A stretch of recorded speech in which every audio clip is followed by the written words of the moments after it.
एक रेप की घटना आपके इलाके में हुई थी। अच्छा, जिस एरिया में भी हमें इस बात का खौफ है कि वो जो बिल्डिंग बना रहे हैं या के बाद में जो है ये टूट सकती है, ये इलीगल है, कुछ हो सकता है, अचानक कभी कुछ हो जाएगा, ये डर है लोगों को। जो बादल गरजता वो बरसता नहीं है। आर्मी की तरफ से इस तरह का कुछ ये आ रहा है कि ईद की नमाज अब वहाँ ना हो या वो इजाज़त नहीं दे रहे हैं। लॉ कॉलेज में जो हुआ है, इंसिडेंट हुआ था, उसका जो आसामी था वो अनफॉर्चुनेटली हम लोगों के साथ जुड़ा हुआ था। देखिए, अमित शाह जी ने क्या कहा मैंने सुना नहीं। सर, असदुद्दीन वैसे को जानते हैं आप? मुस्लिम जो वोट है वो हिस्सेदारी की बात करते हैं कि मुसलमानों को हिस्सेदारी मिलनी चाहिए, सियासत में ये होना चाहिए कि हुमायूं कबीर जो आपके टीएमसी में ही एमएलए थे जिनको पार्टी से निकाल दिया गया। सच्चाई यही है कि शुमिंदु हमारे अच्छे मित्र रह चुके हैं, अभी भी मित्र, हम उनको अपने दोस्त मानते हैं। लेकिन क्यों सिर्फ इलेक्शन के पहले ईडी और सीबीआई और एनआईए सबसे ज़्यादा सक्रिय होता है? देखिए, हम तो कोई वो नहीं है, क्या नाम है, बाबा हुआ नहीं है। या अभी तो अमित शाह जी ने कहा ना कि सोनार बंगला बनाएंगे हम। कौन बोले? अमित शाह ने।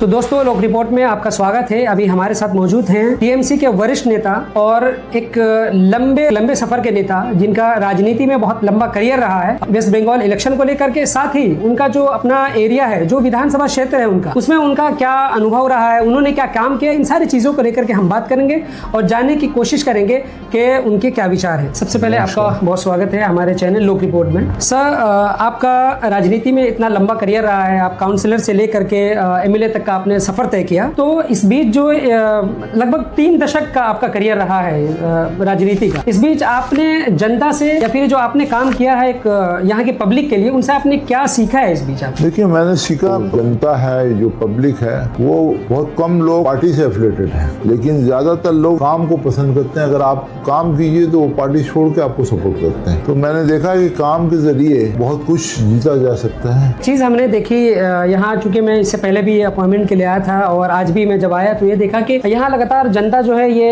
एवरी इवनिंग जो है तकरीबन 7 से 8 बजे शाम के करीब यहाँ आती है। तो ये क्या, ये आपने जो ये परंपरा शुरू की है कि जनता आपके पास आए और फिर वो अपनी समस्याएं लेकर गए, ये कनेक्टिविटी जो है सालों से चली आ रही है, आज नया कुछ नहीं है। अच्छा, अभी फिर से आप कॉन्टेस्ट कर ही रहे हैं शायद 2026 में, अभी जो इलेक्शन होने वाला है, तो ऐसा क्या लग रहा है जो अभी तक आपका राजनीतिक करियर रहा है, इसमें कौन से अधूरे काम रह गए जो आप करना चाहते हैं अभी भी जनता के लिए, जनता आपको मौका दे और आप उस काम को करना चाहें? आप देखिए, काम जो है कभी उसका सिलसिला बंद नहीं हो, लोगों की चाहत हमेशा बढ़ती रहती है। लेकिन इस इलाके में ट्रैफिक की भी समस्या लोग बताते हैं कि बहुत ज्यादा है। नहीं, ट्रैफिक समस्या क्या है मैं बता रहा हूँ कि आबादी बढ़ने से, कलकत्ता के नजदीक होने से, और कलकत्ता शहर का, नया कलकत्ता शहर का ये शुरुआत है, यहाँ से शुरू होता है नया कलकत्ता। तो अब मान लीजिए एक बिल्डिंग में 1000 फैमिली रहती है, 1000 या 500 फ्लैट है, तो 500 फैमिली रहती है, 500 फैमिली में 1000 तो गाड़ी, 1000 गाड़ी है, 2 गाड़ी एक फैमिली में हमेशा है, तो 1000 गाड़ी जहाँ एक दफा आ जाएगा तो वहाँ आपका ट्रैफिक जाम होगा। तो ये है। बरसात में ये भी देखा गया कि वाटर लॉगिंग की समस्या जो है बहुत ज्यादा होती रही है इस तरह। नहीं, कलकत्ता डूब गया था लेकिन यहाँ पानी नहीं था, यही फर्क है कलकत्ता। नहीं, अभी हमने जब जनता से बात की तो उन्होंने बताया कि अब कुछ दिनों से मतलब बेहतरी आई है यहाँ, लेकिन पहले जो है यहाँ समस्या थी, अब कुछ दिनों से बेहतरी आ रही है और लगातार। नहीं, बहुत समस्या था, लेकिन अभी तकरीबन 2015 के बाद इस इलाका में पानी जमने का नाम निशान खत्म हम लोगों ने कर, क्योंकि यहाँ पंपिंग लिफ्टिंग स्टेशन बनवाया गया, मीठा पानी के लिए घर घर में मीठा पानी पीने के लिए इंतजाम, उसके लिए अलग बूस्टर स्टेशन बनाया गया। अच्छा, अभी जो आपके पास जनता जब आती है, पब्लिक आती है, तो वो किस तरह की समस्याओं को लेकर के आपके पास आती है और आप किस तरह उसका समाधान करते हैं? देखिए, पब्लिक जो है उनका समस्या बहुत, हर आदमी का अलग अलग, किसी को क्या नाम है, किसी का तो मान लीजिए सर्टिफिकेट बनवाना हुआ है, या किसी का इलेक्ट्रिक का हुआ, या फिर किसी को हॉस्पिटल में भर्ती कराना हुआ, किसी को क्या नाम है स्कूल में एडमिशन करवाना हो, ये तो एक समस्या है सामाजिक जो है। लेकिन दूसरी जो समस्या है, जो क्या नाम है घरेलू विवाद, मियाँ बीवी का आपस में टकराव हो रहा है, झमेला हो रहा है।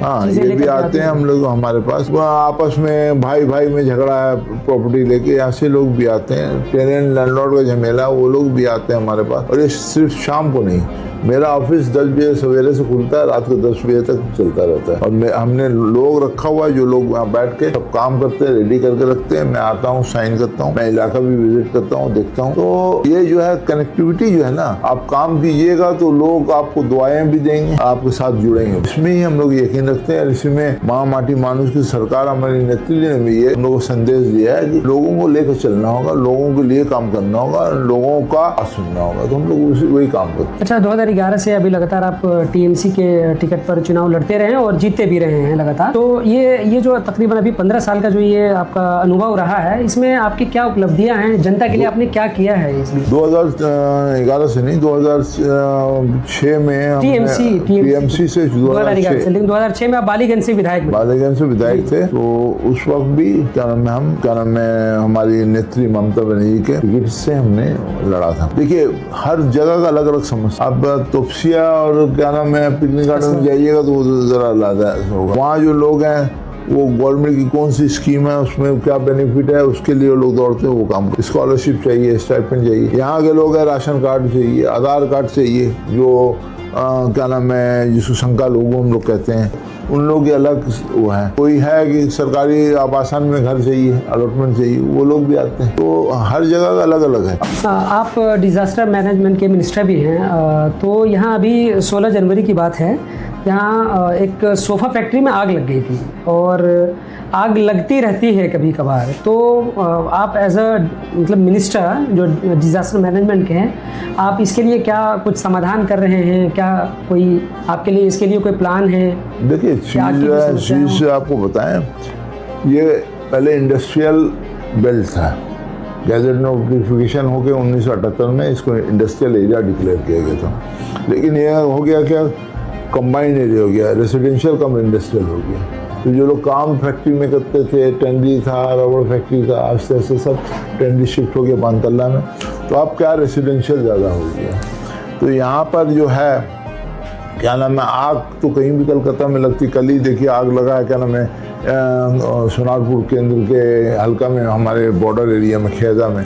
वहाँ तकरीबन क्या नाम है 6-8 आदमी मर भी गए हैं। तो एक्सीडेंट तो कहीं भी हो सकता है। आप जा रहे गाड़ी में, रास्ता में आपको ठोकर लग सकता है, गिर सकते हैं, एक्सीडेंट हो सकता है।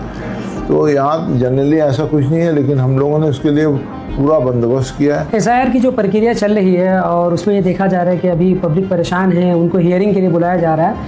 ये जो पूरा आपका जो ये है एरिया है, एमएलए का जो आपका हल्का है, तो इसमें कितने लोगों का नाम काटा गया है और क्या ये है, लोगों की परेशानियों को कैसे आप दूर करने की कोशिश कर रहे हैं? देखिए, जो ऐसे तो क्या नाम हमारे यहाँ 58,000 नाम काटा गया, जिसमें 20 से 22,000 नाम डेड वोटर का है। बाकी जो है तकरीबन 36-38 हज़ार नाम कटा, जो इसमें बहुत से लोग शिफ्ट कर गए हैं, बहुत से लोग की जगह चले गए हैं, नहीं रहते हैं, ऐसे लोगों का नाम है। लेकिन एक चीज़ है कि एसआईआर के नाम में हैरेसमेंट बहुत हो रहा है। इलेक्शन कमीशन एक तरफ बोलता है कि जो लोग सीनियर सिटीजन है उसके घर में जाकर उन लोग इंक्वायरी भी करेंगे, उनके घर में जाकर उनसे क्या नाम है फोटो भी लेंगे, उनसे वो भी करेंगे, कागज भी लेंगे। लेकिन ऐसा नहीं हो रहा है। 80 साल के बुढ़ा बुढ़िया को भी लाइन में लगा दिया। हमने देखा सर, हमने जब एसआईआर को लेकर के करा तो देखा हियरिंग की लाइन में बड़े बुजुर्ग भी लगे हैं, पानी की किसी तरह की व्यवस्था नहीं है, लोग बेहोश होकर के यंग गर्ल गिर जा रही है, वहीं पे कोई व्यवस्था नहीं है, मेडिकल फैसिलिटी सब चीज। काउंटर लगाइए, 10 काउंटर में 10 आदमी बैठे तो किसी को परेशानी नहीं हो। सुबह से जाते हैं, शाम को आते हैं। ये जानबूझकर जो लोग शंका लोग हैं, मुस्लिम हैं, अक़लियत है, उनको तकलीफ देने का ये प्रक्रिया चल रहा है। और इसमें सिर्फ मुसलमानों को नहीं, हिंदुओं को भी तकलीफ हो रही है, उनको भी 4-4 घंटा लाइन लगाना पड़ा। बीजेपी के नेता एक शुभेंदु अधिकारी जो कि लीडर ऑफ ऑपोजिशन भी है, एक वीडियो उनके सामने आई है जिसमें वो आपका और आपके बेटे का साफ नाम लेकर के कह रहे हैं कि उनके एरिया में सबसे ज़्यादा जाली वोटर है, फेक वोटर है, और वो लोग जो है इसमें मतलब ये कर रहे हैं, मदद कर रहे हैं। तो ये इसमें इसकी क्या सच्चाई है? सच्चाई यही है कि सुमिंदु हमारे अच्छे मित्र रह चुके हैं, अभी भी मित्र, हम उनको अपने दोस्त मानते हैं और हम लोग के साथ एक साथ पार्टी में भी थे, मंत्री भी थे, तो हमारा उनके खिलाफ कोई शिकायत नहीं है। अगर उनका है कि फेक वोटर है तो केस, वो तो opposition of the leader of the opposition है, पुलिस में कंप्लेंट करें, केस करें, तब तो समझ में आएगा कि रोहिंग्या निकला या बांग्लादेशी निकला, तब तो पता चलेगा। और हवा में बात, जो बादल गरजता है वो बरसता नहीं है, हवा में सिर्फ बात को छोड़ देने से वो सच हो जाता है, ऐसा नहीं है। असल में क्या है कि एक दिन ऐसा भी आएगा कि शेर आया, लेकिन जब शेर आ जाएगा तो उस टाइम बड़ा मुश्किल हो जाएगा कि कोई आएंगे नहीं आपको बचाने के लिए। सर, ये एक रेप की घटना आपके इलाके में हुई थी, जिससे वुमेन सेफ्टी को लेकर के सवाल उठे थे कि ये कस्बा लॉ कॉलेज है, उसमें रेप का मामला वो तो क्या था, और ये वो वुमेन सेफ्टी को लेकर के आप लोग क्या वो रखते हैं, इसको इन लोगों को मतलब किस तरह की सजाएं देने की कोशिश करते हैं, आप लोग क्या यहाँ वुमेन सेफ्टी को लेकर के? देखिए, पहला बात है कि कोई भी दुर्घटना या कोई भी खराब काम, उसको हम लोग सपोर्ट नहीं करते। टीएमसी, तृणमूल कांग्रेस नहीं सपोर्ट करता, ममता बनर्जी नहीं सपोर्ट करती, जावेद खान बजात खुद नहीं सपोर्ट। लॉ कॉलेज में जो हुआ है, इंसिडेंट हुआ था, उसका जो आसामी था वो अनफॉर्चुनेटली हम लोग के साथ जुड़ा हुआ था, हम लोग पार्टी में था, किसी तरह से आ गया था, लेकिन उसके खिलाफ वो पहले सीपीएम करता था, उसको बाप भी सीपीएम करता था, आप लोगों को पता है, वो किसी तरह घुस गया था किसी को पकड़ कर, तो उसको आज भी जेल में बंद। तो रेप के बारे में, क्या नाम है, दर्शन के बारे में टीएमसी किसी तरह, चाहे आरजी कार का रेप हो, चाहे लॉ कॉलेज का रेप हो, चाहे कोई गांव में रेप होता है, उसके खिलाफ है और हम लोग सख्त से सख्त कार्रवाई की मांग करते रहे हमेशा से। और आपने देखा होगा कि सीबीआई से पहले चार्जशीट फाइल करके और क्या नाम है अरेस्ट करके उसको सजा दिलाने में हमारी सरकार एक। आज के दिन में आप देखिए, आरजी कार का जो आसामी पकड़ा गया, सीबीआई और दूसरा कोई आसामी पकड़ सका नहीं। इसका मतलब हुआ कि हम लोग जो तदंतो कर रहे थे सही रास्ते में कर, हम लोगों ने जिसको पकड़ा वही असल आसामी। ये होता ना प्रमाण, बहुत नाचे, बहुत सीबीआई हुआ बहुत कुछ,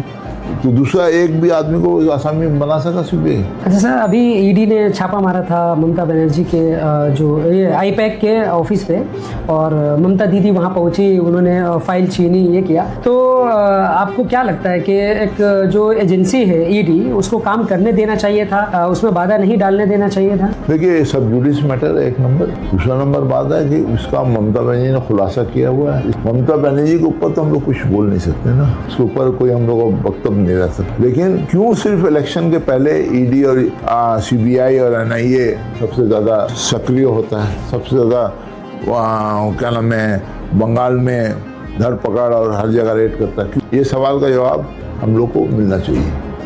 और आज तक ईडी सीबीआई ने एक भी केस में किसी को सजा दिलाया, वो हम लोगों को रिकॉर्ड चाहिए। सर, आप लोगों के पार्टी पर और ममता दीदी पर भी ये इल्ज़ाम लगता रहा है, और अमित शाह जब यहाँ बंगाल आए थे, उन्होंने कहा कि बाड़बंदी के लिए, फेंसिंग के लिए ज़मीनें जो है यहाँ की गवर्नमेंट, वेस्ट बंगाल की जो गवर्नमेंट है वो ज़मीनें नहीं दे रहे, और घुसपैठिए जो है लगातार ये वेस्ट बंगाल के बॉर्डर के थ्रू जो है वो प्रवेश कर रहे हैं, खासतौर से बांग्लादेशी प्रवेश कर रहे हैं, और उसमें डॉक्यूमेंटेशन में भी जो ममता बनर्जी की जो गवर्नमेंट है वो मदद करती है, ये भी उन्होंने कहा है।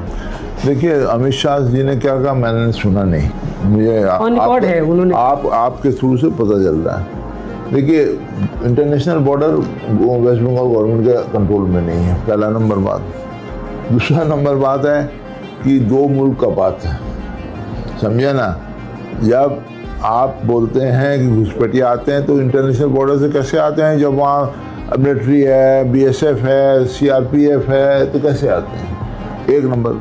दूसरा नंबर बात है, पहले 5 किलोमीटर तक आपने हदूद किया था, बॉर्डर से 5 किलोमीटर के अंदर आप बीएसएफ वगैरह एक्शन करेगा। अभी आप 50 किलोमीटर का आप उसका 15 था जिसे 50 कर दिया, 5 था 50 कर दिया, तो आज 50 आपने किया है। तो इसके बाद ये आपके मुंह से ये बात सस्ती नहीं है, जस्ती नहीं है। आप अपना जिम्मेवारी दूसरे के कंधे पर लाद दीजिएगा, ये थोड़ी होता है। इस मतलब क्या लग रहा है कि 2026 के इलेक्शन में टीएमसी को कितनी लंबी जो है जीत मिलने वाली है, या क्या आप लोग किस तरह परफॉर्म करने वाले, कितनी सीटें आ सकती है टीएमसी को? देखिए, हम तो कोई वो नहीं है, क्या नाम है, बाबा नहीं है, या कोई क्या नाम है भविष्यवाणी नहीं कर सकते हैं, लेकिन ये ज़रूर कहेंगे काम के अगर तहत हो वोट और फेयर इलेक्शन हो तो बीजेपी डबल डिजिट में नहीं जाएगी। बीजेपी मैंने पकड़ लीजिए 10 सीट को डबल डिजिट हम लोग कहते हैं ना, 10 सीट भी नहीं पाएगी, ये हम कह सकते हैं। 10 से भी कम 50 का जो ख्वाब लोग सोच रहे हैं ना, 50, 100, 150 जो बक रहे हैं, बोल रहे हैं, वो नहीं होगा। क्योंकि आपको उसका वजह बताते हैं कि आज जो SIR का जो यहाँ चल रहा है उसमें सिर्फ अक़लियती परेशान नहीं हो रही है, बल्कि जो मेजॉरिटी कम्युनिटी है, जो मेजॉरिटी है, हिंदू लोग हैं, उनको भी लाइन लगाना पड़ रहा, वो उनको भी कागज जुगाड़ करके लाइन में खड़ा होना पड़ रहा, उनका भी नाम कट रहा है। तो आज जो लोग बीजेपी के लोग हैं ऐसे, वो भी इससे खफा हैं कि ये क्या हो रहा है। हम लोगों से हमारे बाप का क्या नाम है बोला जा रहा है, जन्म सर्टिफिकेट को। अच्छा, जिस एरिया में भी हमें, जिस इलाके में है तोपसिया, इसमें लोगों के अंदर एक इस बात का खौफ है कि वो जो बिल्डिंग बना रहे हैं या फिर ये कि वो जो फ्लैट ले रहे हैं, उनके अंदर ये डर है कि ये इलीगल बिल्डिंग है, G+1 का कुछ चक्कर है कि बाद में जो है ये टूट सकती है, ये इलीगल है, कुछ हो सकता है, अचानक कुछ कभी कुछ हो जाएगा, ये डर है लोगों में। देखिए, लोगों में अगर डर है तो लोगों को आगे आगे खरीदना नहीं चाहिए। आप ही इनकरेज कर रहे हैं, आप ही डिस्करेज कर रहे हैं। तो आज कोई तो क्या नाम है, कॉरपोरेशन का काम तो हम नहीं कर सकते ना। हम लोग जहाँ इलीगल होता है गवर्नमेंट को, कॉरपोरेशन को जना देते हैं, पुलिस को जना देते हैं। अब अगर गवर्नमेंट का डिपार्टमेंट जो है उसको एक्शन लेना है, उनसे आप पूछिए क्यों नहीं एक्शन लिया जाता। और जो लोग कहते हैं कि हम लोग डर लगा रहता है कि टूट जाएगा, तो सबसे अच्छा चीज़ यही है कि लोग फ्लैट नहीं बुक करें, नहीं खरीदें, नहीं ना खरीदेंगे ना फ्लैट कोई बनेगा। जब ये क्या आप जब सप्लाई, आप जब आपका बिक्री नहीं होगा तो कोई बनाएगा नहीं, समझे ना।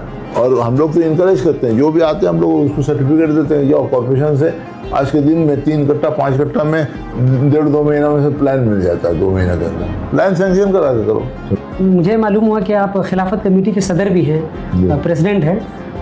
ये बात कुछ सामने आई थी कि आर्मी की तरफ से इस तरह का कुछ ये आ रहा है कि ईद की नमाज अब वहाँ ना हो, या वो इजाज़त नहीं दे रहे हैं। तो इस बारे में आप लोग क्या कर रहे हैं, या ऐसा कुछ है, क्या है ये? नहीं, ऐसा कुछ अभी तक नहीं है। अगर क्या नाम है, इसको हम लोग हर साल अप्लाई किया, लास्ट ईयर भी हम लोग अप्लाई किया तो मिला है।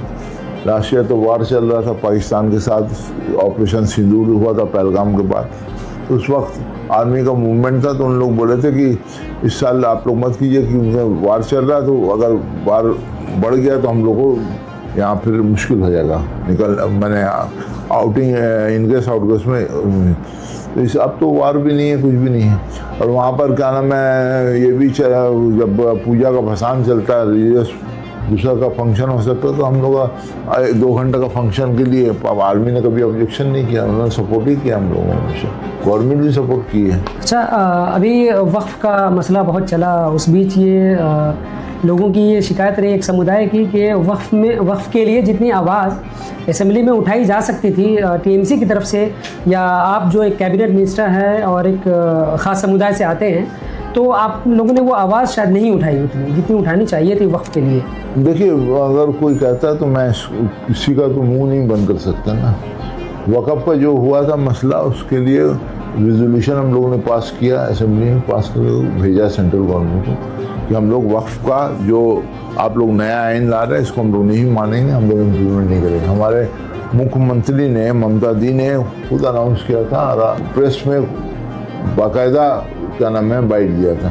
तो अगर उसके बाद भी अगर कोई कहता है कि क्या नाम है आप लोगों ने कुछ नहीं किया, तो ये गलत बात है। सारे हिंदुस्तान में अगर वोकल कोई है, अगर कोई वो है उससे ज़्यादा एक्टिव है, वोकल है, तो वो कम से कम हम लोग कहेंगे बंगाल ही एक्टिव है हर मामले में, चाहे वक़्फ़ का हो, चाहे यूनिफॉर्म सिविल कोड हो, चाहे कि नाम है नमाज का मसला हो, चाहे त्योहारों का मसला हो।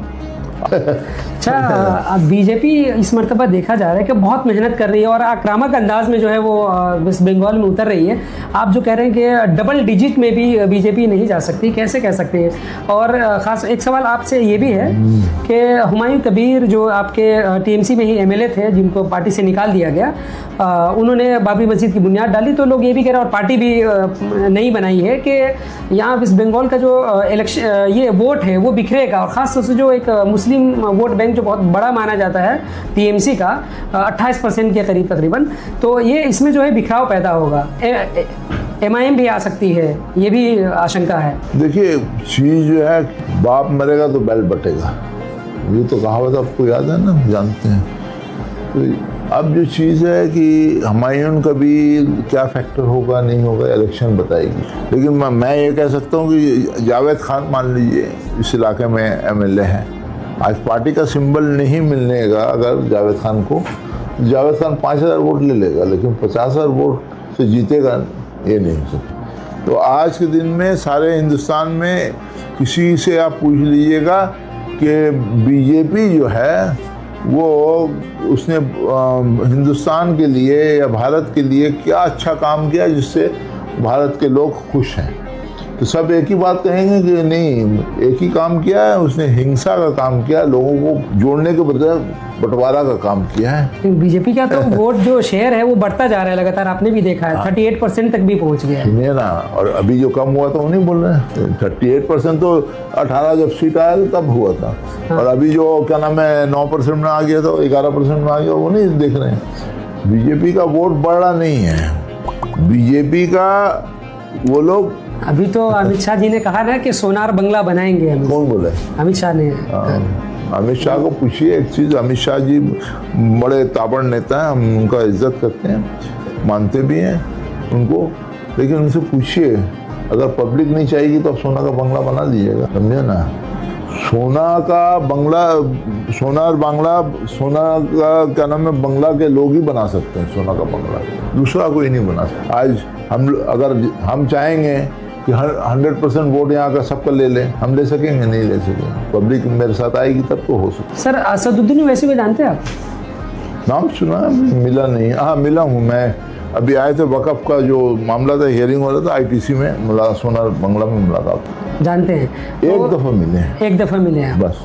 उनकी जो पार्टी है MIM, मजलिस इत्तेहादुल मुस्लिमीन, अभी महाराष्ट्र में भी बहुत अच्छा परफॉर्म किया, बिहार में भी परफॉर्म किया, तो लोग कह रहे हैं कि अब बंगाल में भी आएंगे। बंगाल में आएंगे तो मुस्लिम जो वोट है वो हिस्सेदारी की बात करते हैं कि मुसलमानों को हिस्सेदारी मिलनी चाहिए, सियासत में ये होना चाहिए। तो क्या लग रहा है कि मुस्लिम वोट उधर जाएगा और फिर आप लोगों का जो वोट बैंक है उसमें सेंध लगाएंगे? देखिए, मैं ज़्यादा कुछ नहीं कहूँगा कि वो जहाँ से है, हैदराबाद और तेलंगाना से है ना, वहाँ से हैं, पहले वहाँ तो अपना हुकूमत बना लें, फिर उसके बाद बात करें। वहाँ तो अपना हुकूमत नहीं बना सकते, 2 या 4 MLA हैं उनके पास, उससे ज़्यादा तो है ही नहीं। तो ये कहते हैं ना कि B टीम हमें सिर्फ इसलिए कहा जाए क्योंकि हमें एक तो वो के जो अलायंस अगर होता है कहीं, किसी बचाए बिहार की बात थी, उन्होंने कोशिश की लेकिन अलायंस नहीं की जो सेकुलर पार्टीज़ थी, वो कहते हैं जब ये हमारे साथ नहीं लेते तो हमें अपनी हिस्सेदारी की तो बात करेंगे ना। सुनिए ना, पहले तो तेलंगाना में अपनी हिस्सेदारी की बात करके वहाँ गवर्नमेंट बनाए ना, तो हम लोग उनको समर्थन ज़रूर करेंगे, उनको बुलाएंगे आके, हम लोग को हीरो हो रहेंगे। वो अच्छे बैरिस्टर हैं, अच्छे ऑरेटर हैं, अच्छा उनका डाटा कलेक्शन है, लेकिन फिर मैं कहूँगा कि इस कौम में मीर जाफ़र बहुत पैदा हुए हैं, वक्त वक्त में पैदा होते हैं। ठीक है सर, आप बस हम आखिरी अब ये सवाल लेंगे कि अगले 5 साल के, नेक्स्ट 5 ईयर के लिए आपके क्या प्लान है? मेरा प्लान ये है कि लोगों से और ज़्यादा जुड़ जाए, और अगले 5 साल में अभी बीजेपी का अगर यहाँ 5% वोट है तो वो 0% हो जाए, ये कोशिश करेंगे। और सर ये आखिरी मैसेज आप क्या देना चाहेंगे, जो ये कस्बा की जनता है, कस्बा की जो आवाम है, उसको आप क्या मैसेज देना चाहेंगे? मैं सिर्फ कस्बा की नहीं, मैं सारे हिंदुस्तान के लोगों को ये कहूँगा कि देखिए, सबसे बड़ी चीज़ जो है आज के दिन में, किसी चीज़ से घबराने का नहीं, सब चीज़ वक्ती है। जब रात के बाद सुबह होती है, ये तो अल्लाह की कुदरत है ना। ये भी कुदरत है कि आप पर अगर कोई परेशानी आती है उसके बाद राहत भी आपको मिलेगी। तो ये मत सोचिए कि आज क्या नाम है, कांग्रेस ने जंग आज़ादी लड़ी, हिंदुस्तान को आज़ाद कराया सबको लेकर, उसकी जब हुकूमत नहीं रह सकी, वो हिंदुस्तान का अकेला वारिस नहीं बन सका। तो कोई अगर ये सोचता है कि हम 11 साल 13 साल यहाँ हुकूमत कर ले तो सारा ज़िंदगी हम यहाँ हुकूमत करेंगे, तो ये खलील खां का फाख्ता उड़ाने वाला जो कहावत है वही है, समझे ना। चिड़िया चुग जाएंगी खेत, आप और हम देखते रह जाएंगे। वक्त आने दीजिए, वक्त बताएगा कि यहाँ पर क्या नाम है, मोहब्बत आगे बढ़ेगी या वक्त बताएगा यहाँ पर हिंसा आगे बढ़ेगी, वक्त बताएगा।